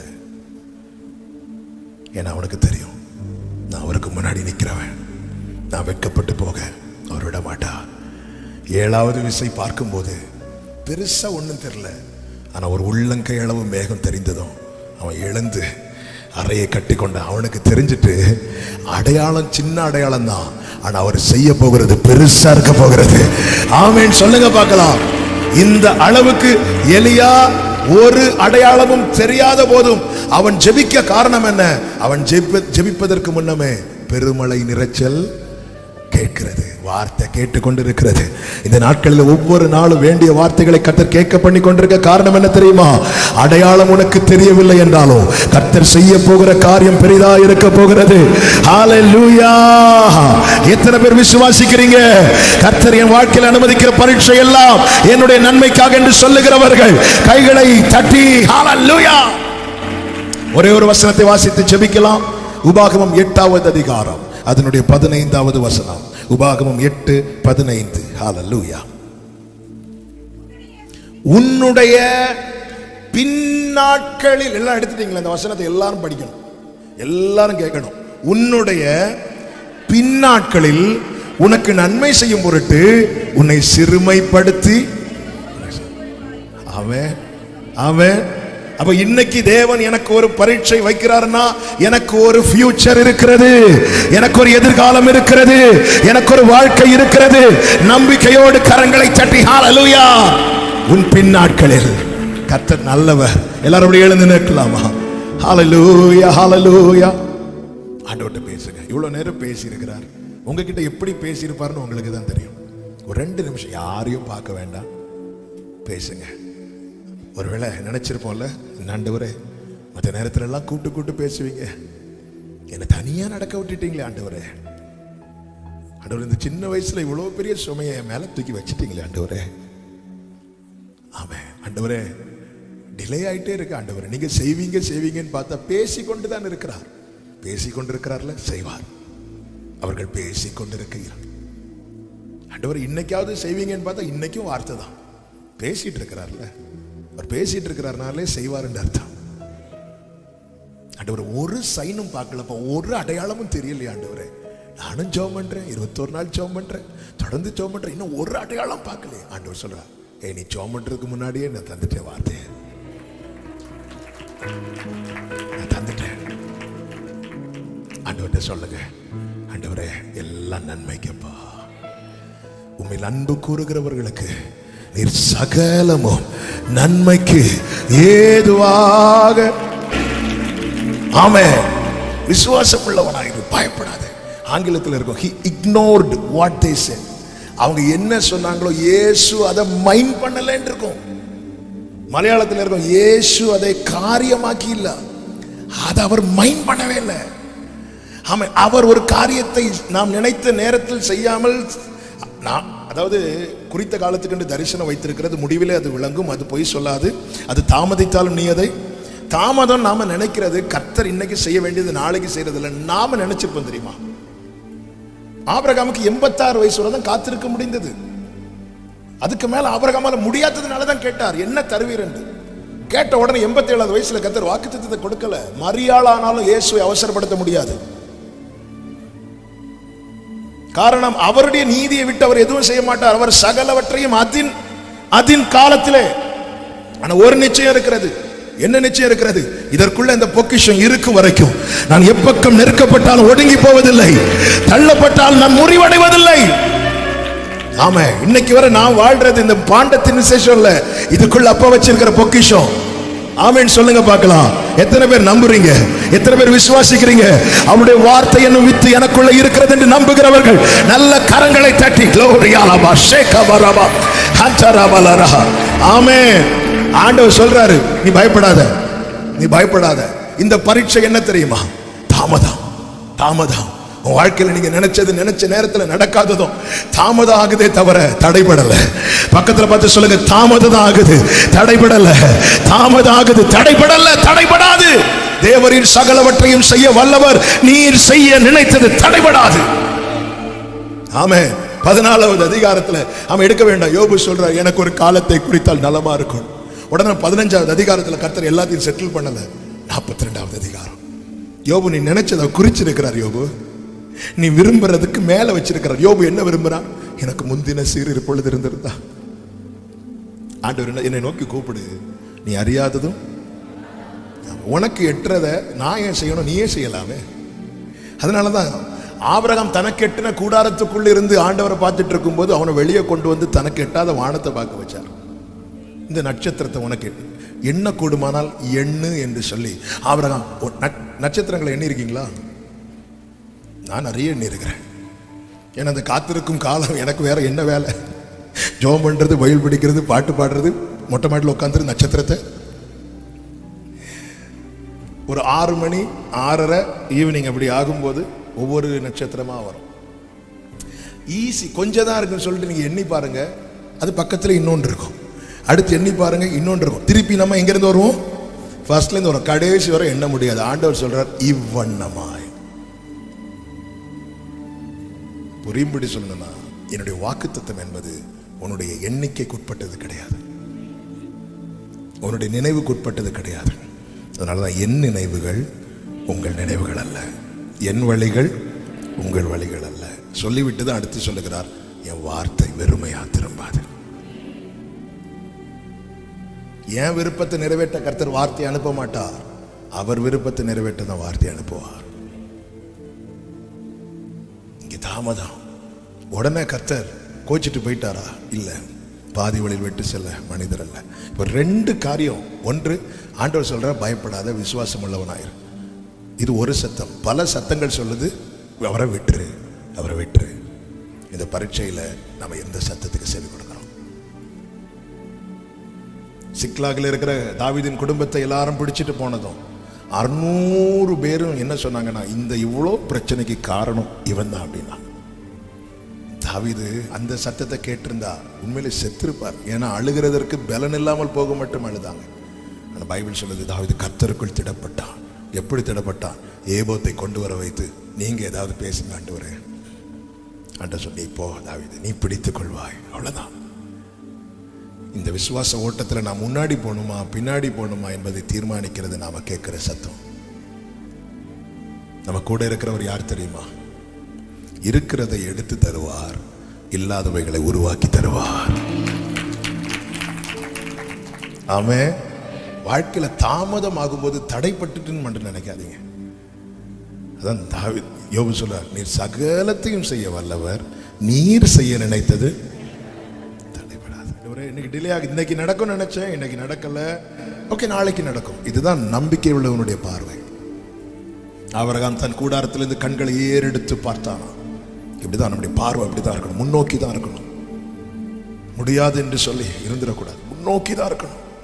இன்னைக்கு நடக்கல, நாளைக்கு நடக்கும். எதை வச்சு சொல்றீங்க? இந்த தீபத்தை நானே விடல. ஆமே. தாமதத்தை தடையென்று எண்ணாதே. தடையென்று எண்ணினால் அதன் பிறகு நாம் அதை எதிர்பார்க்க மாட்டோம், அதற்காக ஜெபிக்க மாட்டோம். ஒரு காரியத்துக்காக நல்லா புரிஞ்சுக்கோங்க, அவருடைய கிருபை இல்லாம நம்மளால 2 நிமிஷத்துக்கு மேல 1 நிமிஷத்துக்கு மேல ஜெபம் ஓடாது. பார்த்துருக்கீங்களா? சில காரியத்துக்காக நம்ம ஜெபிக்க உட்காந்துருந்தா நமக்கு டைமே போகாது இல்லை. ஆனால் இன்னும் சில காரியங்களுக்காக உட்காந்துருந்தா மணிக்கூர் கணக்கில் நாள் கணக்கில் ஜெபம் பண்ணிட்டு இருப்போம். ஒரு காரியம் தெளிவாக தெரிகிறது, அவர் ஜெபிக்க வைக்காம நம்மளால ஜெபம் பண்ண முடியாது. சில காரியத்துக்கு ஒரே ஜெபத்தில் பதில் வந்திருக்கும், சில காரியத்துக்கு ஜெபிக்க துவங்குவதற்கு முன்னமே பதில் வந்திருக்கும். இந்த எல்லா அனுபவத்தையும் நம்ம டேஸ்ட் பண்ண வச்சிருக்கிறார். ஆமேன்னு சொல்றவங்க மாத்திரம் ஆமாம். தானியேலுக்கு மட்டும் நமக்கு டேஸ்ட் பண்ண வச்சிருக்கிறார். ஆனால் சில காரியங்களுக்கு பல நாட்கள் தேவன் ஜெபிக்க வைக்கிறார். ஒரு காரியத்துக்காக ஜெபிக்க வைக்கிறார்னாலே நம்பிக்கை இருக்குன்னு அர்த்தம். நிச்சயமாய் முடிவு உண்டு, உன் நம்பிக்கை. யோவான் ஸ்நானன் இயேசுவை குறித்து என்ன சொல்றார் அப்படின்னா, நான் உங்களுக்கு ஜலத்தினால் ஞானஸ்நானம் கொடுக்கிறேன், இவரோ உங்களுக்கு பரிசுத்த ஆவியினால ஞானஸ்நானம் கொடுப்பார்னா. இயேசு கிறிஸ்து எடுத்துக்கொள்ளப்படுறது வரைக்கும் கொடுத்தாரா கொடுக்கலையா? யோவான் சொன்னது கரெக்ட் தான். இயேசு கிறிஸ்து எதனால ஞானஸ்நானம் கொடுப்பார்? பரிசுத்த ஆவியினால். அப்ப எல்லாரும் பார்த்துட்டு இருக்கிறாங்க, இயேசு கிறிஸ்து எடுத்துக்கொள்ளப்படுறது வரைக்கும் பரிசுத்த ஆவியினால ஞானஸ்நானம் கொடுத்தாரா கொடுக்கலையா? கொடுக்கல. மாறாக என்ன சொன்னார்? நீ எருசலேம்ல காத்திரு, கொடுப்பார், நிச்சயமா கொடுப்பார். நீ பெற்றுக்கொள்றதுக்கு தேவன் ஒரு காரியத்தை செய்ய வைக்கிறார். அவர்கள் ஜெபத்தில் தரித்திருந்தார்கள். ஏன்னா இது இந்த ஈவு என்பது தி பெஸ்ட். பொல்லாதவர்களாகி நீங்களே உங்க பிள்ளைகளுக்கு நல்ல ஈவு. ஒரு காரியத்தை கர்த்தர் நமக்கு நம்முடைய நினைவில் தாமதமாய் தோன்றுகிறது என்றால் புரிந்து கொள்ளுங்கள், நாம் வேண்டிக் கொள்வதற்கும் அதிகமாய் ஏதோ ஒன்றை கர்த்தர் செய்ய தீர்மானித்து விட்டார். அபிமெலேக்கு வீட்லயும் குழந்தை கிடையாது, ஆபிரகாம் வீட்லயும் குழந்தை கிடையாது. அபிமெலேக்கு வீட்டில் புத்திர பாக்கியத்துக்காக யார் ஜெபம் பண்றா? ஆபிரகாம். ஆபிரகாம் ஜெபம் பண்ணது அபிமெலேக்கு வீட்டில் குழந்தை சத்தம் கேட்குது. ஒரு புறம் சந்தோஷமா இருந்தாலும் கொஞ்சம் ஆபிரகாமுக்கு என்ன இருக்கும்? வருத்தம். நான் 25 வருஷமா ஜெபம் பண்ணிட்டு இருக்கிறேன், எனக்கு செய்வீங்கன்னு பார்த்தா அவனுக்காக ஒரே ஒரு நாள் ஜெபம் பண்ண செய்றீங்களே. ஆனா 21 கடைசி 1 சொல்லப்பட்டிருக்கிறது, தகுந்த காலத்தில், குறித்த காலத்தில். ஏண்டவர் அபிமெலேக்கு கேட்டதும் கொடுத்துட்டீங்க, ஆபிரகாமுக்கு நீங்க கேட்டதும் கொடுக்கல. ரீசன் ஒண்ணுதான், அபிமெலேக்கு மேல வாக்குத்தத்தம் இல்லை, ஆபிரகாம் மேல வாக்குத்தத்தம் இருக்கிறது. உன் மேல வாக்குத்தத்தம் இருக்குமானால் நீ கேட்டதும் கிடைக்காது, அவர் குறித்த நாளிலே கிடைக்காமல் இருக்காது.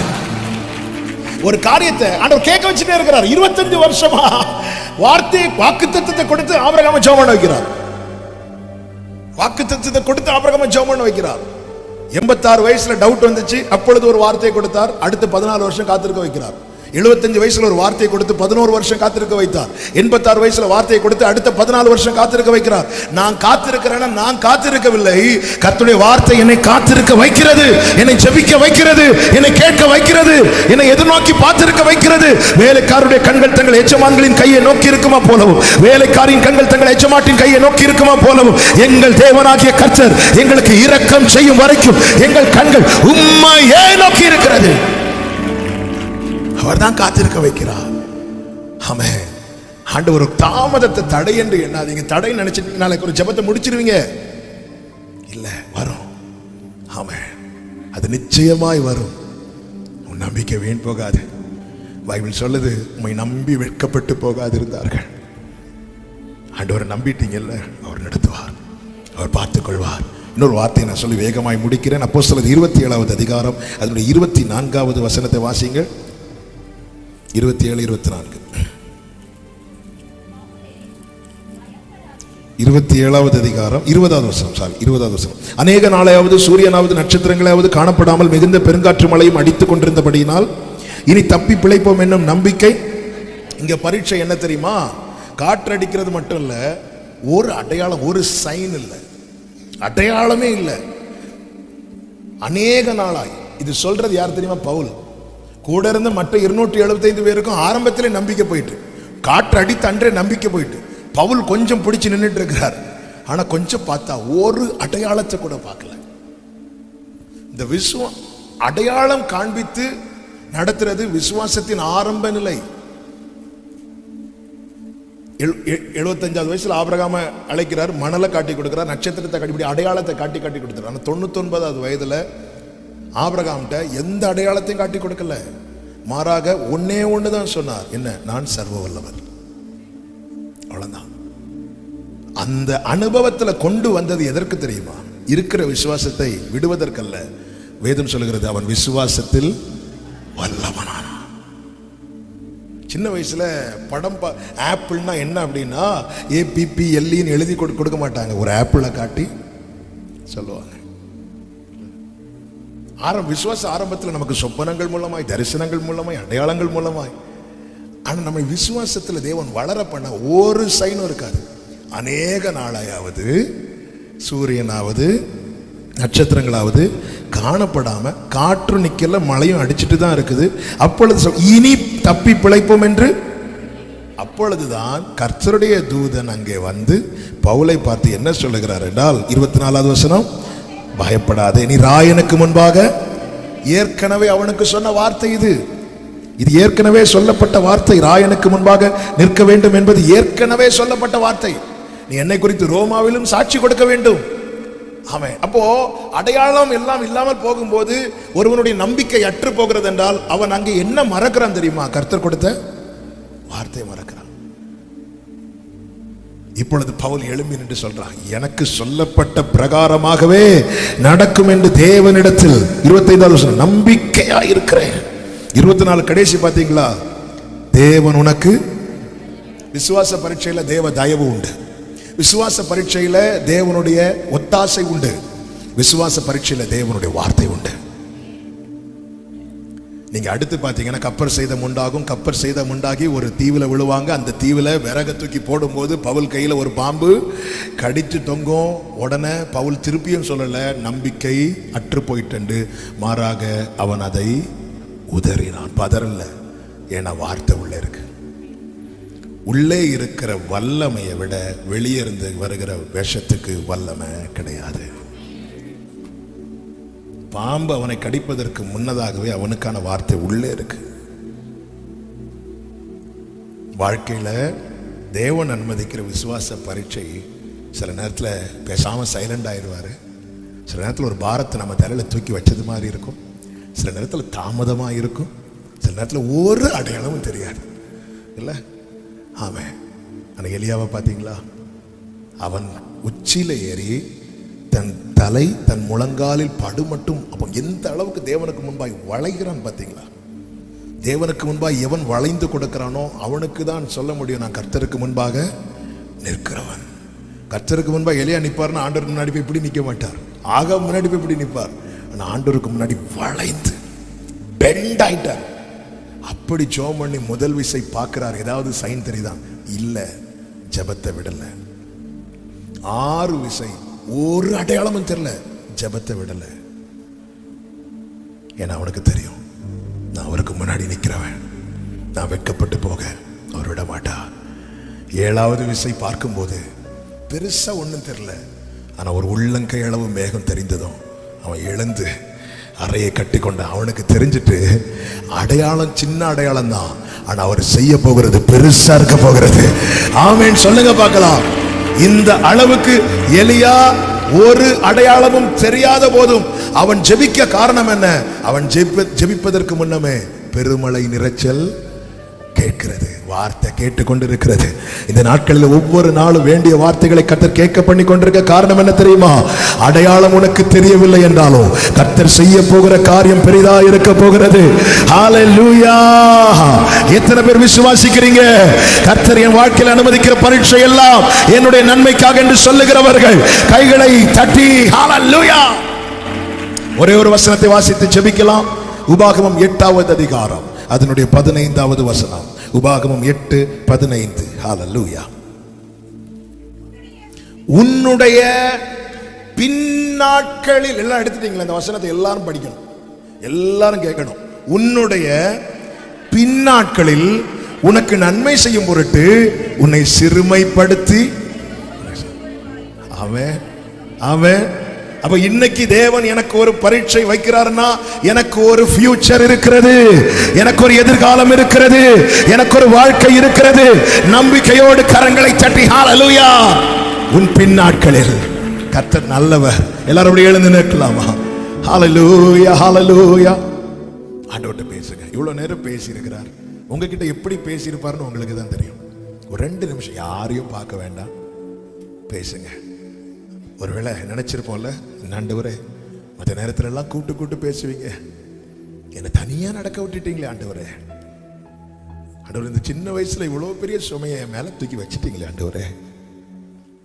ஆமென். ஆண்டவரே, டிலே ஆயிட்டே இருக்கு ஆண்டவரே, நீங்க செய்வீங்கன்னு பார்த்தா பேசிக்கொண்டு தான் இருக்கிறார். பேசிக்கொண்டிருக்கிறார்ல, செய்வார். அவர்கள் பேசிக்கொண்டிருக்கிறார். ஆண்டவர் இன்னைக்காவது செய்வீங்கன்னு பார்த்தா இன்னைக்கும் வார்த்தை தான். பேசிட்டு இருக்கிறார்ல, அவர் பேசிட்டு இருக்கிறார்னாலே செய்வார்னு அர்த்தம். ஆண்டவர் ஒரு சைனும் பார்க்கலப்பா, ஒரு அடையாளமும் தெரியலையா ஆண்டவரே. நானும் ஜெபம் பண்றேன், 21 நாள் ஜெபம் பண்றேன், தொடர்ந்து ஜெபம் பண்றேன், இன்னும் ஒரு அடையாளம் பார்க்கலையே. ஆண்டவர் சொல்றார், நீ ஜெபம் பண்றதுக்கு முன்னாடியே நான் தந்துட்டேன் வார்த்தையை, நான் தந்துட்டேன். ஆண்டவர்கிட்ட சொல்லுங்க, ஆண்டவரே எல்லாம் நன்மைக்குப்பா. உண்மையில் அன்பு கூறுகிறவர்களுக்கு நீர் சகலமும் நன்மைக்கு ஏதுவாக.